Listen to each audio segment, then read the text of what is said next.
करते क्या हैं आप? मैं वो देखता हूँ क्या? तुम्हारा आगे क्या होएगा, तुम्हारा पीछे क्या होएगा, भविष्य भविष्य वही वही एस्ट्रोलॉजर Astrology.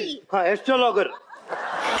হ্যাঁ ঠিকই তো, আমরা অ্যাস্ট্রোলজার কেন বলি, অ্যাস্ট্রোলগারও তো বলতে পারি। তো এর কারণ ইংলিশ রুলস এর মধ্যে রয়েছে। যখন আমরা ইংলিশ লেটার জি কে গ এর মতো পড়ি তখন তাকে বলা হয় হার্ড জি, যেমন garden, guava, gold, game.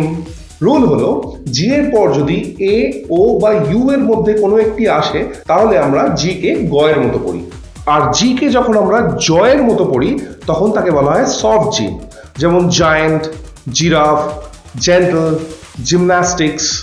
Rule হলো জি এর পর যদি ই, আই বা ওয়াই এই তিনটের মধ্যে কোনোটা একটা আসে তাহলে আমরা জি কে জয়ের মতো উচ্চারণ করি।